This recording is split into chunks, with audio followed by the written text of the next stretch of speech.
Olá pessoal que acompanha aqui o canal do Povo Colorido, tudo bem com vocês? Aqui é César Augusto, terapeuta, espiritualista. Estou passando aqui para gravar mais um vídeo sobre Jung, o Mapa da Alma, o livro que foi escrito por Bernstein.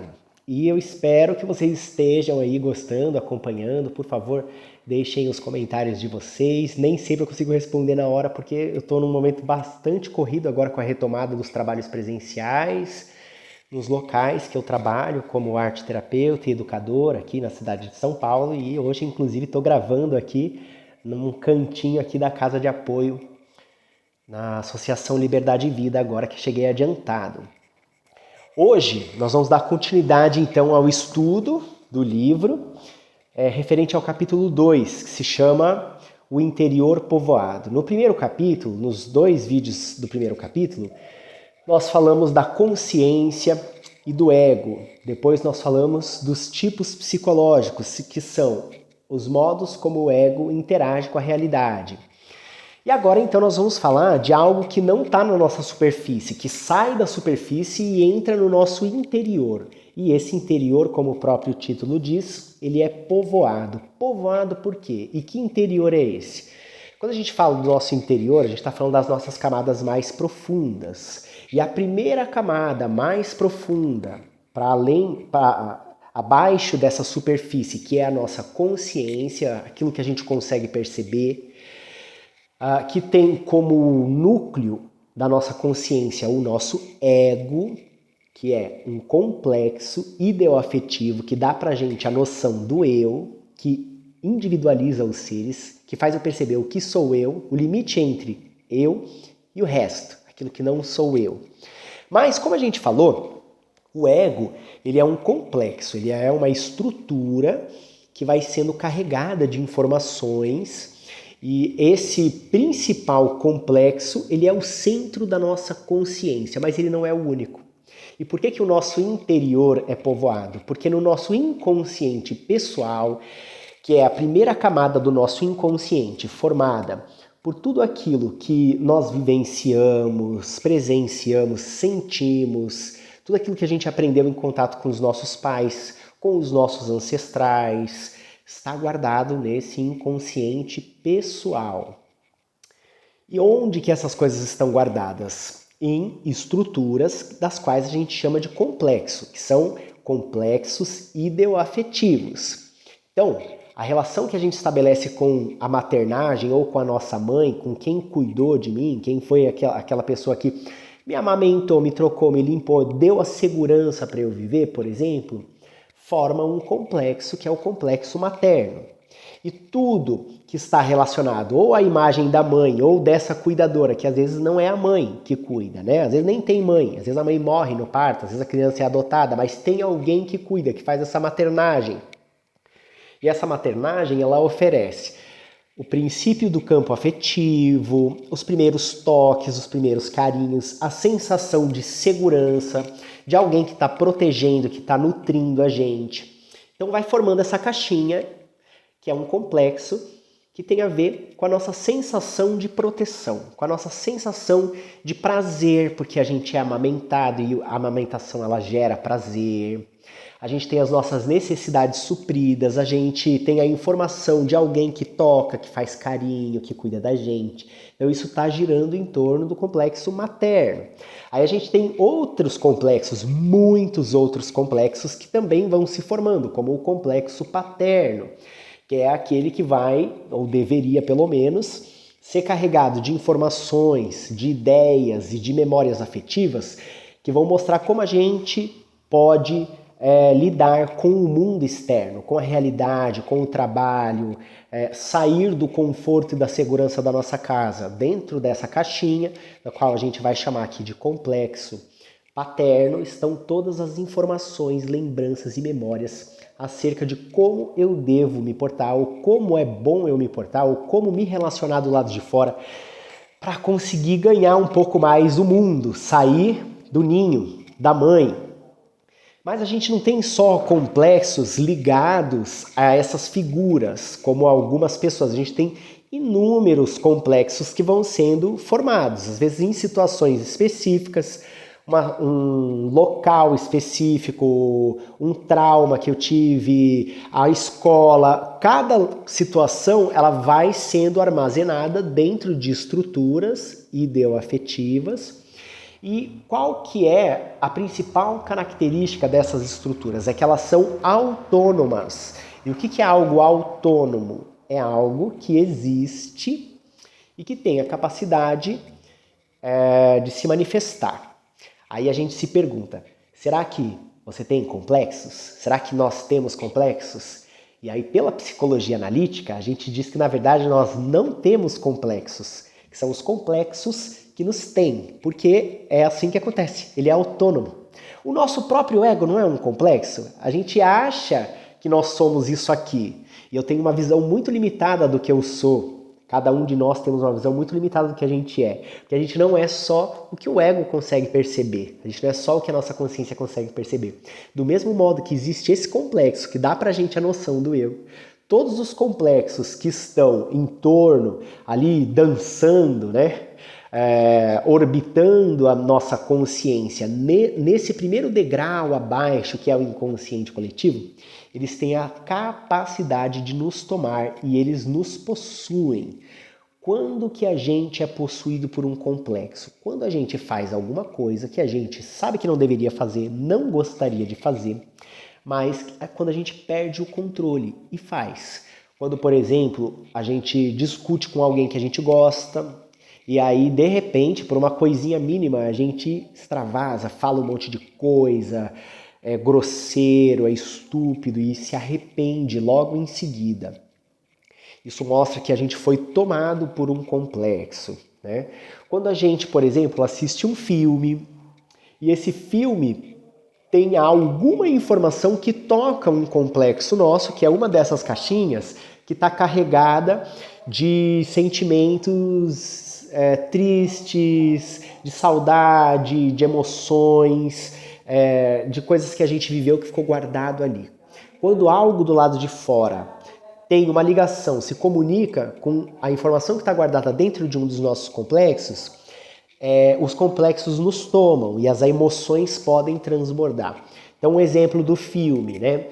Então, quando a gente tem informações delicadas que nos emocionam acerca da imagem da mãe, toda vez que eu vejo um filme que fale de mãe, que mostre uma mãe fazendo um sacrifício, ou uma mãe que abandona o filho, tal, isso me toma. Estou dando um exemplo meu, né? Fazendo uma autorreferência. Porque eu fui... minha mãe biológica não pôde ficar comigo. Então eu percebo, hoje menos, porque eu já estou consciente disso. Mas antigamente eu via filmes que mostravam a imagem de uma mãe batalhando para ficar com seu filho ou fazendo coisas terríveis contra ela mesma para resguardar a vida daquele filho, como por exemplo o filme Dançando no Escuro. Eu entrei numa catarse muito forte, né? Eu chorei muito e ninguém mais estava chorando, né? Isso não quer dizer que o filme vai emocionar todas as pessoas. Um filme, uma história, algo que a gente vê, ela vai emocionar quem? Aquelas pessoas que têm uma informação, uma dessas caixinhas, carregadas de emoções ou de ideias ou de lembranças de acordo com aquilo que está sendo passado. Tanto que tem pessoas que choram num filme e outras não. Mas já em outro contexto, em outra situação, a pessoa vai se emocionar. E aquela que se emocionou no primeiro filme não vai, porque o que está sendo mostrado, exibido, não toca o complexo dela. Jung descobriu que os complexos existiam justamente por um teste chamado teste de associação de palavras. E em que consistia esse teste? Ele tinha uma lista, a princípio, de 400 palavras que ele ia falando as palavras e pedia para que os seus analisandos, seus pacientes, dessem uma resposta imediata. Então, quando você ouve falar verão, o que vem à sua mente? Vem praia. Então, esse era mais ou menos o teste de associação de palavras. Ou alguma outra coisa, né? Expressasse um sentimento, uma emoção. E aí ele começou a perceber que as pessoas elas tinham tempos de resposta diferentes, que o semblante delas mudavam, que algumas palavras traziam emoções. E aí ele foi aprimorando isso e desenvolveu não sei se foi eles que desenvolveu, mas ele usou um aparelho chamado psicogalvanômetro, que media os impulsos elétricos na pele, a umidade da pele, várias reações que não vem ao caso explicar agora, mas que foi o precursor do teste de mentiras. Sabe, detector de mentiras? Um equipamento desse, mais ou menos, né? E aí ele começou a perceber que determinadas palavras desencadeavam emoções.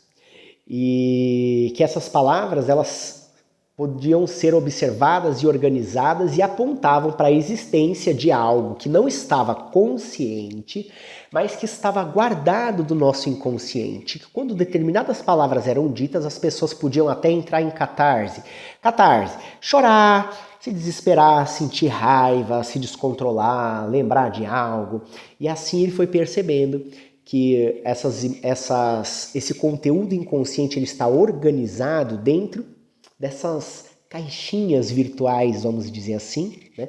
Que são ideoafetivas, guardadas por memórias, por conceitos, por percepções e também por afetos, por emoções, por lembranças afetivas. E que a gente, quando é estimulado do lado de fora a entrar em contato com algo desse, mesmo que inconscientemente, eles se manifestam. E aí ele começou a aprimorar tudo isso e percebeu que a gente é tomado por esses complexos. Então muitas vezes a gente quer algo, mas a gente não consegue. Algo em nós nos toma e age, e a gente muitas vezes a gente pode parecer que nós estamos possuídos. E que a nossa personalidade ela pode ser fragmentada. Em cada momento eu posso ter uma atitude diferente sem estar consciente que, na verdade, eu não tenho poder de decidir se eu vou ou não manifestar algo que eu não quero, né? Então, quando é que a gente tem mais autonomia diante dos nossos complexos? Quando a gente tem um ego bem fortalecido, bem estruturado. Se o nosso ego é frágil, quanto mais frágil é o nosso ego, maior é a possibilidade da gente ser tomado por esses complexos, né? Então a gente vê em psicopatologia pessoas sendo diagnosticadas, por exemplo, como bipolaridade ou com múltiplas personalidades, né? E o que seria então essas múltiplas personalidades ou essa bipolaridade, se não a autonomia que um complexo tem de nos possuir? Vocês já pararam para pensar sobre isso? E mesmo que a gente tenha um ego forte, bem firme, a gente é tomado pelos complexos. Porque o ego, ele tá a gente está num estado vígil, ou seja, de vigilância, né? A gente está acordado, de vigília, a gente está fazendo um esforço para perceber o que está acontecendo e dominar as nossas emoções. Mas quando a gente é tomado de surpresa por alguma situação da qual a gente não consegue, como você toma uma fechada aí de carro no trânsito, quando alguém passa na sua frente sem dar seta, às vezes é uma coisa mínima, mas que é o suficiente para a gente ter uma explosão de raiva, né? Ou quando alguém diz uma coisa muito simples que não ofenderia outra pessoa, mas aquilo que ela disse está guardado, algo semelhante, dentro de um complexo teu que te transforma num bicho, quando aquilo é dito para você, né? Então a gente é tomado por esses complexos. E agora, pedindo licença, né, aquela nossa licença poética para o Jung, que não era um espiritualista, embora o estudo dele fosse acerca das funções religiosas e espirituais, a imagem do divino dentro da gente. Agora eu peço licença para a psicologia analítica e eu queria fazer aqui uma pergunta que tem a ver com a espiritualidade. Será que quando a gente que é envolvido com espiritualidade, né, que gosta de umbanda, kardecismo, candomblé, fraternidade, seja lá qual for o segmento, mas que a gente, quando a gente acredita que a gente está sendo obsidiado, né? Tem algum espírito obsessor em torno da gente, está sendo influenciado por algo, né? Ou nem que, não precisa ser médium não, quando a gente vê evangélicos falando que a culpa de ter feito determinada coisa foi culpa do demônio, que ele não tem culpa nenhuma, que ele estava sob a influência do demônio, né? Isso é muito comum, a gente vê até nos fundamentalistas cristãos. Será que realmente são espíritos obsessores ou são os nossos próprios complexos autônomos que estão nos tomando? Mais para frente, quando a gente vier falar de sombras, talvez isso fique mais claro. Mas eu gostaria de dizer que na maioria dos casos que eu atendo como terapeuta, e muitas pessoas me buscam não como terapeuta, me buscam como espiritualistas para contar coisas que podem ser obsessões, espíritos, energia, macumba que alguém fez. Muita gente me procura para perguntar ou para falar sobre essas questões. A gente começa a conversar rapidamente e percebe que na maioria das vezes não são espíritos obsessores, não tem ninguém fazendo macumba contra você, não tem energias estranhas, senão as próprias forças autônomas do nosso inconsciente, na maioria das vezes. Mas mesmo que a gente acredite que eventualmente exista um processo de obsessão, um processo de interferência de energias ou de espíritos tal, a gente tem que se lembrar que todas as doutrinas que pregam esse tipo de conhecimento, eles falam pra gente que se existe uma obsessão, se existe um ataque, uma influência espiritual, é porque existe algo compatível internamente, uma porta de acesso. Então, de qualquer modo, sendo um espírito obsessor ou não, ele só vai poder acessar a gente se internamente tiver alguma correspondência que permita que isso aconteça. E para os dois casos, seja um caso de animismo, ou seja, uma força inconsciente autônoma que está nos tomando, ou um espírito obsessor, outro externo, para além do meu campo psíquico, esteja me atazanando, o procedimento é o mesmo. É olhar para dentro da gente, fazer a tal da nossa reforma íntima, que todo mundo fala, ninguém sabe o que é, muito menos como é que faz, mas que é nada mais e nada menos do que a gente mergulhar no nosso processo de autoconhecimento, observar, começar a entender, a buscar e procurar quais são os complexos que estão no meu inconsciente, que estão me tomando, e também quais são as coisas que eu nego de mim mesmo, que são as minhas sombras que estão pedindo para serem integradas, né? Que é muito mais eficaz do que fingir que eu sou um iluminado, algo assim, né? Vocês podem observar, não sei se chega até aí, hoje eu trabalho, às quartas-feiras eu trabalho numa casa de apoio, um abrigo, e nesse abrigo tem pessoas que têm demência por HIV e também tem pessoas que têm esquizofrenia e tal, que é justamente essa cisão da psique, essa cisão do ego, e a gente é invadido por outras partes nossas que se manifestam, né? Como não sei se vocês chegaram a ouvir, enquanto eu gravei esse vídeo, várias vezes aconteceram gritos aqui, né? E esse é um exemplo de quando o nosso ego está fragilizado. Se você é um espiritualista que vive defendendo que nós temos que acabar o ego, que nós temos que acabar com o ego, né? Que o ego é o problema de todas as coisas. Sabe quando a gente acaba com o ego? Qualquer um desses complexos toma a gente em qualquer momento, como as pessoas que estão sendo tratadas nesse lugar e que eventualmente você pode ter ouvido algum grito aqui de fundo durante essa gravação. Então eu espero que você tenha gostado desse vídeo. Gente, compartilha com mais pessoas. Vamos ver se esse canal aqui dá uma animadinha? Pode ser? Se você precisar fazer terapia na abordagem junguiana ou quiser uma conversa, um acompanhamento terapêutico ou um único atendimento para que a gente possa conversar, dar uma olhada, ver o que está de repente aí atrapalhando um pouquinho na sua vida, eu estou à disposição, não tenho muitos horários porque eu trabalho em algumas instituições, mas eu tenho disponibilidade para trabalhar como terapeuta e eu não cobro nenhum valor abusivo. Se você for observar quanto está sendo cobrado aí pelos outros profissionais que trabalham na mesma área que eu, vocês vão perceber que o valor que eu cobro é um valor até que bastante acessível. Eu estou à disposição. Se alguém tiver interesse, por favor, entre em contato comigo aqui pelo YouTube ou pelo Instagram do Povo Colorido, e eu vou tentar também deixar o meu e-mail na descrição aqui desse vídeo. Um beijo grande, fiquem com Deus, fiquem com a deusa, até a próxima. Tchau, tchau.